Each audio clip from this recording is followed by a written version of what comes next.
Assalamualaikum warahmatullahi wabarakatuh. Hamidanillah wa musalliyan wa musalliman ala Rasulillah Sayyidina Muhammad ibn Abdillah wa ala alihi wa sahbihi wa man walah. Amma ba'du. Para teman-teman, para pemirsa dan para pecinta channel YouTube MZT Malang Raya, alhamdulillah kita bisa melanjutkan kajian kita di edisi spesial bulan Ramadan. Mudah-mudahan amal ibadah kita di bulan Ramadan ini diterima oleh Allah Subhanahu wa taala, dan mudah-mudahan di hari-hari berikutnya kita semuanya senantiasa diberikan kemudahan oleh Allah Subhanahu wa taala untuk bisa melaksanakan berbagai macam ketaatan kepada Allah Subhanahu wa taala dan juga ketaatan kepada Gusti Kanjeng Nabi Muhammad sallallahu alaihi wasallam. Amin ya rabbal alamin. Para pemirsa, para pengikut dan para pecinta channel YouTube MZT Malang Raya, melanjutkan kajian kita di dalam kitab Risalatul Jami'ah yang ditulis oleh beliau Al-Habib Al-Imam Al-Allamah Ahmad bin Zain Al-Habsyi.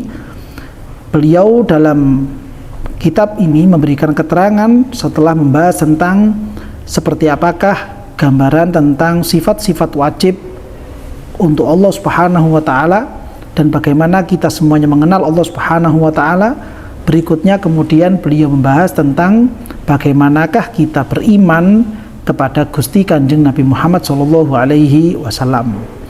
Yang mana dalam hal ini beliau Al-Habib Ahmad bin Zain Al-Habsyi menuturkan wa annahu ta'ala ba'atha sayyidana Muhammadan abdahu wa rasulahu ila jami'il khalqi lihidayatihim walitakmili ma'ashihim wa ma'adihim, yang artinya termasuk hal yang perlu kita imani, termasuk hal yang perlu untuk kita pegang kuat-kuat dalam kepercayaan adalah kita mengimani, kita percaya bahwa Allah Subhanahu wa taala betul-betul mengutus sosok manusia yang paling sempurna, paling indah, yaitu sosok orang laki-laki yang bernama Muhammad, putra dari Abdullah, bahwa beliau adalah abdahu wa rasulahu ila jami'il khalqi, bahwa beliau Nabi Muhammad sallallahu alaihi wasallam adalah hamba Allah, bahwa Kanjeng Nabi Muhammad sallallahu alaihi wasallam yang beliau itu adalah hamba Allah sekaligus juga utusan Allah Subhanahu wa taala, dan Nabi Muhammad ini diutus ila jami'il khalqi, diutus oleh Allah Subhanahu wa taala untuk seluruh makhluk yang ada, entah itu manusianya, entah itu jinnya, entah itu malaikatnya, entah itu makhluk-makhluk selain itu semuanya. Kanjeng Nabi Muhammad sallallahu alaihi wasallam adalah sosok utusan Allah Subhanahu wa taala untuk mereka semua. Hanya saja nanti Kanjeng Nabi Muhammad sallallahu alaihi wasallam ketika di hadapan makhluk yang bernama manusia, dan juga ketika Kanjeng Nabi berada di hadapan makhluk yang bernama jin, maka Kanjeng Nabi Muhammad sallallahu alaihi wasallam memiliki risalah, memiliki ajaran kepada mereka semuanya dengan sebutan risalatut taklif, memberikan penekanan-penekanan, memberikan tanggung jawab melaksanakan perintah-perintah tertentu dan menjauhi larangan-larangan tertentu supaya ditaati oleh seluruh manusia dan jin. Berbeda dengan makhluk selain manusia dan jin, maka Kanjeng Nabi Muhammad sallallahu alaihi wasallam diutus oleh Allah kepada para malaikat, diutus oleh Allah Subhanahu wa taala kepada para hewan, diutus oleh Allah Subhanahu wa taala kepada tumbuh-tumbuhan dan lain sebagainya, adalah risalatut tasyrif, sebagai bentuk bahwa mereka telah dimuliakan oleh Allah Subhanahu wa taala karena mereka termasuk dari bagian umat Gusti Kanjeng Nabi Muhammad sallallahu alaihi wasallam. Untuk kita semuanya sebagai manusia dan juga mereka dari kalangan bangsa jin, maka risalah yang dibawa oleh Kanjeng Nabi Muhammad sallallahu alaihi wasallam untuk kita merupakan risalatut taklif, sebuah ajaran, sebuah wahyu yang datang dari Allah Subhanahu wa taala yang arahnya adalah memberikan penekanan-penekanan, memberikan perintah-perintah, menganjurkan dan melarang beberapa tindakan-tindakan tertentu, yang mana itu semuanya merupakan satu kewajiban untuk kita semua untuk senantiasa taat kepada Allah Subhanahu wa taala dan juga taat kepada utusan Allah Subhanahu wa taala, beliau yang bernama Kanjeng Nabi Muhammad sallallahu alaihi wasallam. Dan ini memang perlu kita yakini. Kita perlu percaya itu. Walaupun memang untuk kita saat ini belum pernah berjumpa dengan Gusti Kanjeng Nabi Muhammad sallallahu alaihi wasallam secara langsung. Kita tidak pernah tahu seperti apa dulu sejarah hidup Kanjeng Nabi Muhammad sallallahu alaihi wasallam secara nyata. Kita tidak pernah tahu bagaimana beliau itu berjuang secara real di lapangan. Kita hanya mendengarkan kisah-kisah beliau saja. Kita hanya mendengarkan sifat-sifat beliau saja.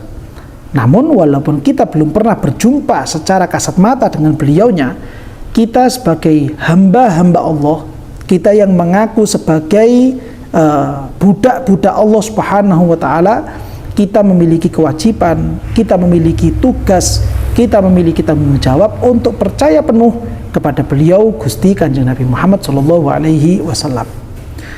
Dan tujuan kenapa Allah Subhanahu wa taala mengutus beliau, mengutus Gusti Kanjeng Nabi Muhammad sallallahu alaihi wasallam, supaya kita semuanya melakukan taat, menuruti segala perintah-perintahnya, menuruti segala apa yang dilarang oleh beliaunya. Walaupun faktanya di antara manusia ini masih banyak di antara mereka yang kemudian enggan untuk mentaati beliau, untuk menuruti apa yang dimau oleh beliau dengan berbagai macam alasan. Alasannya itu dianggap terlalu banyak aturan, alasannya itu tidak relevan dengan zaman, alasannya ini, itu, dan seterusnya dan seterusnya. Intinya mereka kemudian tindakan manusia-manusia ini banyak yang kemudian tidak mengikuti, tidak sejalan dengan apa yang pernah diajarkan oleh Gusti Kanjeng Nabi Muhammad sallallahu alaihi wasallam.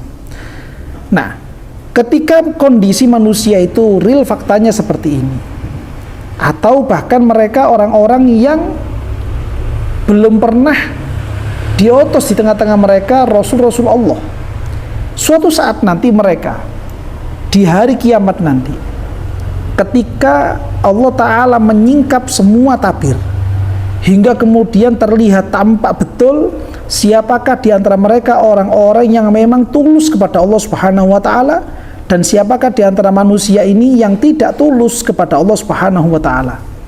Gambaran ketulusan itu yaitu adalah mereka tetap mau mentaati Allah, tetap mau mentaati Kanjeng Nabi Muhammad sallallahu alaihi wasallam walaupun mereka tidak pernah berjumpa dengan Nabi besar Muhammad sallallahu alaihi wasallam.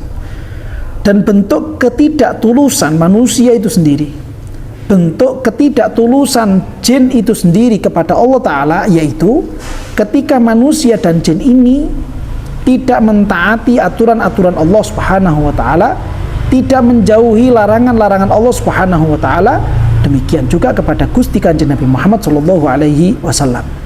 Kanjeng Nabi Muhammad sallallahu alaihi wasallam memerintahkan untuk melakukan satu hal, dia tidak melaksanakannya.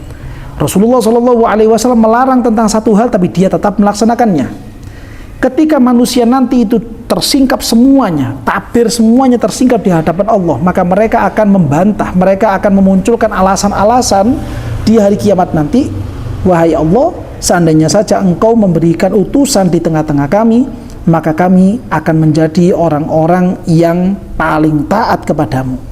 Maka alasan-alasan yang akan muncul seperti ini nanti di alam akhirat, Allah akan membantahnya, bahwasannya Allah Subhanahu wa Ta'ala telah mengutus utusan-utusannya. Allah Subhanahu wa Ta'ala telah memunculkan para rasul dan para nabinya di tengah-tengah masyarakat itu sendiri, yang mana beliau telah berjuang sekian puluh tahun mempertahankan, memperjuangkan tentang ajaran-ajaran dari Allah Subhanahu wa Ta'ala, yang itu semuanya berisi tentang apa yang dimau oleh Allah Subhanahu wa Ta'ala terhadap umat Islam, terhadap seluruh umat manusia. Hanya saja kemudian banyak di antara manusia ini yang enggan untuk mendengarkan apa yang telah beliau sarankan, apa yang telah beliau ajak, apa yang telah beliau terangkan, banyak di antara manusia ini yang enggan untuk mendengarkan, menyimak, bahkan menuruti apa yang telah disampaikan oleh Gusti Kanjeng Nabi Muhammad SAW. Sehingga apa yang akan menjadi alasan manusia-manusia ini nanti di alam akhirat itu semuanya terbantah dari apa yang telah ditindaklanjuti oleh Allah, yaitu dengan mengutus dan mengadakan para nabi dan rasul di tengah-tengah umat manusia ini. Sebagaimana hal itu telah disampaikan oleh Allah Subhanahu wa taala di dalam salah satu ayat yang mulia, yang mana Allah Subhanahu wa taala berfirman, walau anna ahlaknahum bi'adzabi min qabli an walau anna ahlaknahum bi'adzabi min qablihi laqalu rabbana laula arsalta ilana rasulan fanattabi ayatika min qabli an nadzilla wa nakhza. Ketika Allah Subhanahu wa taala ingin mengadab mereka, orang-orang yang belum pernah, yang mereka berkata bahwa mereka itu tidak pernah mendapatkan utusan dari Allah Subhanahu wa taala, tidak pernah mendapatkan ajaran dari Allah Subhanahu wa taala. Mereka membantah, mereka memunculkan alasan di hadapan Allah, Rabbana laula arsalta ilaina rasulan fanattabi ayatika min qabli an nadzilla wa nakhza. Wahai Allah, seandainya saja engkau mengutus seorang nabi atau seorang rasul dari sisimu kepada kami, yang mana rasul itu mengajarkan kepada kami apa yang engkau mau, apa yang engkau inginkan, sehingga kami itu bisa mengetahui bagaimana cara kami bertaat kepadamu, kami mengetahui bagaimana cara kami menjauhi larangan-laranganmu, maka pasti kami tidak akan mendapatkan keburukan di hari sekarang ini, yaitu di hari kiamat. Maka itu semuanya akan terbantah bahwa Allah Subhanahu wa taala betul-betul telah mengutus utusan-utusannya, para nabi dan rasulnya, termasuk diantaranya adalah Gusti Kanjeng Nabi Muhammad SAW. Sehingga untuk kita semuanya, para pemirsa, para pengikut dan para pecinta channel YouTube MZT Malang Raya, penting bagi kita semuanya untuk betul-betul menyimak, betul-betul menaruh hormat, betul-betul mengidolakan, betul-betul mencintai sosok manusia yang beliau bernama Gusti Kanjeng Nabi Muhammad SAW. Supaya apa? Supaya kita tahu seperti apakah tindakan-tindakan yang dimau dan diridhoi oleh Allah Subhanahu wa taala. Dan kita mengenal seperti apakah tindak tanduk yang tidak diridhoi oleh Allah Subhanahu wa taala. Kita mengerti seperti apa yang dihalalkan oleh Allah taala. Kita tahu seperti apa hal-hal yang diharamkan oleh Allah Subhanahu wa taala. Ini semuanya melalui lisan Gusti Kanjeng Nabi Muhammad SAW. Apa yang telah disampaikan oleh Rasulullah SAW tentang keilmuan-keilmuan tersebut, tentang pengetahuan-pengetahuan tersebut, telah beliau wariskan kepada para sahabat-sahabatnya. Beliau, para sahabat-sahabat tersebut betul-betul mengetahui seperti apa kondisi saat satu ayat ini turun, kepada siapa ayat itu turun, kondisinya dulu seperti apa. Dan begitu juga ketika Rasulullah SAW menyampaikan petuah-petuahnya, menyampaikan hadis-hadisnya, menyampaikan dawuh-dawuhnya, para sahabat tahu persis seperti apa kondisi saat itu, seperti apa keadaan Gusti Kanjeng Nabi Muhammad SAW. Yang kemudian hal ini menjadi satu warisan besar dari Rasulullah SAW yang diberikan secara cuma-cuma kepada para sahabat-sahabat beliau, yang kemudian dari para sahabat ini diwariskan lagi kepada manusia-manusia yang ada di masa-masa berikutnya, atau yang sekarang ini kita kenal dengan sebutan masa-masa tabi'in. Beliau, para ulama-ulama yang membawa warisan besar dari Rasulullah SAW ini dari kalangan para tabi'in, mengajarkannya, mentranslitnya, mentransfernya kepada manusia-manusia di generasi berikutnya, yang kemudian di hari-hari sekarang dikenal dengan sebutan tabi'in. Beliau, para orang-orang yang membawa warisan ini dari kalangan tabi'in, mewariskannya kepada manusia-manusia generasi berikutnya. Beliau kemudian mewariskannya kepada generasi berikutnya, terus berjalan seperti itu hingga pada masa-masa sekarang ini, yang itu semuanya kemudian dikenal dengan sebutan syariat Allah Subhanahu wa taala. Sehingga bagi kita semuanya, kalau memang kita betul-betul memiliki rasa iman kepada Allah, kita betul-betul memiliki rasa iman kepada Gusti Kanjeng Nabi Muhammad SAW, dan iman kita memang betul-betul bisa dipercaya, maka pasti tindak tanduk kita akan senantiasa mengikuti segala hal yang telah dibolehkan oleh syariat tersebut. Begitu juga kita akan menjauhi segala hal yang dilarang oleh syariat tersebut tanpa menawarnya. Entah hati kita bisa menerimanya secara rela, atau mungkin dalam hati kita masih ada rasa berat untuk menerima syariat dari Allah Subhanahu wa taala tersebut. Sehingga para guru-guru kita, kiai-kiai kita, para habaib-habaib kita senantiasa mengajarkan kepada kita semuanya untuk memperbanyak membaca satu zikir, sekaligus juga untuk merenungkan isi kandungan zikir tersebut, yaitu dengan bacaan raditu billahi rabba wa bil islami dina wa bi Muhammadin sallallahu alaihi wasallam nabiyan wa rasulah. Saya ridho bahwa Allah Subhanahu wa taala adalah Tuhan yang saya sembah, Tuhan yang berhak untuk saya tunduk patuh kepadanya. Wa bil islami dina, dan saya ridho, saya rela bahwa Islam adalah agama saya. Islam adalah satu agama yang berisi seperangkat peraturan tentang apa yang boleh saya laksanakan dan juga apa saja yang tidak boleh saya laksanakan. Saya terima itu semuanya dengan rasa ridho, saya terima itu semuanya dengan rasa lapang dada. Begitu juga wabi Muhammadin nabiyyan wa rasulah.